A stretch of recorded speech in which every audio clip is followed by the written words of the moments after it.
So here we have Ant-Man and the Wasp Quantumania figure. This is a Build-A-Figure wave with Cassie Lang, and this version of Ant-Man does not come with any of the Build-A-Figure pieces. All it comes with an additional head sculpt with his helmet, as along with two hand pieces.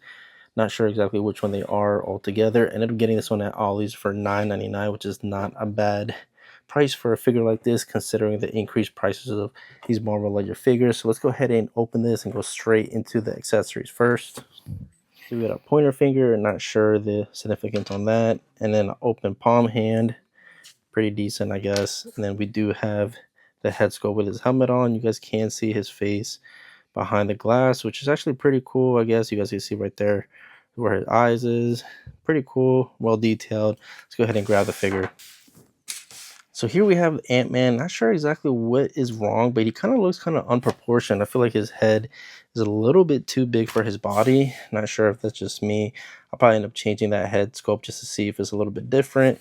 But let's go ahead and look a little bit more details into the head sculpt. You guys can see that he does have a nice shadow right here for his beard.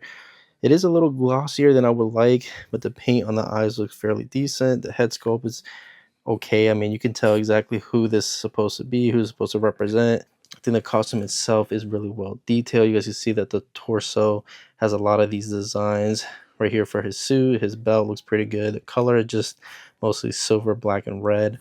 Overall, really not too bad as far as details. You guys can see that the gauntlet does have a little shine of silver and red, but his hands kind of look a little too small, pretty skinny right there. I don't know, it just looks very unproportioned. Not sure exactly why that is. So we're gonna go ahead and look at the articulation. And this figure doesn't have butterfly joints, which kind of sucks. That's as high as the hands go.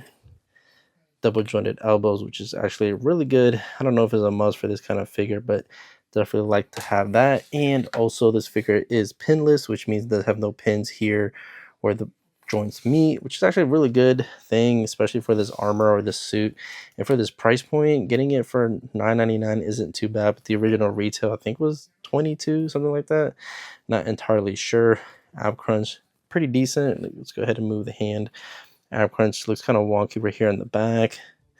Doesn't really go back all that well. It kind of rotates a little bit, but kind of makes a bad sound. Really wouldn't do that too often. Both have double jointed knees. They both move pretty freely. Thigh swivel, which is really good. Let's look at the heel. Goes forward and back. Doesn't turn left or right. Oh, kind of does, but not really. Not really too bad in my opinion. Definitely a decent figure. I'm gonna go ahead and change the head sculpt and add these new hands just to see what it looks like.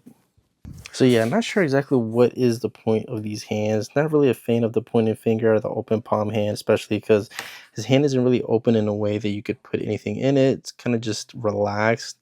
Not sure exactly why, but I think the head sculpt definitely suits this body better.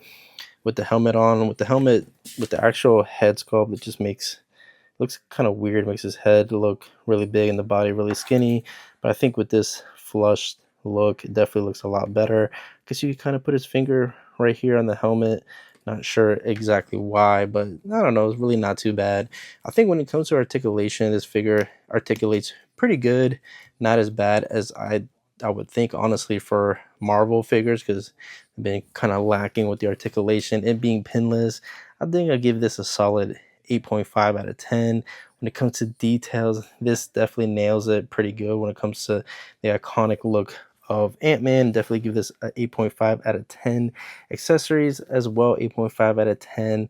Now, when it comes to the way it looks, I'll give it a 7 out of 10, at least with the regular head sculpt, because it just looks really weird and the body looks unproportioned. But when it comes to the overall figure, it's definitely an 8 out of 10. And I definitely think you guys should pick this up. I'm not sure exactly what this figure is currently going in the market right now, but for $9.99, definitely not a bad pickup, and definitely would recommend adding this to your collection, especially if you have other Marvel figures. And I'll probably be putting him next to Thor and Iron Man of the MCU versions that I have, because I don't really have all of them, but definitely will make a good addition to the collection. You guys let me know down in the comment section below, what do you think of this Ant-Man? He did come out about a year ago, so probably be easier to find. And I'll see you guys in the next one.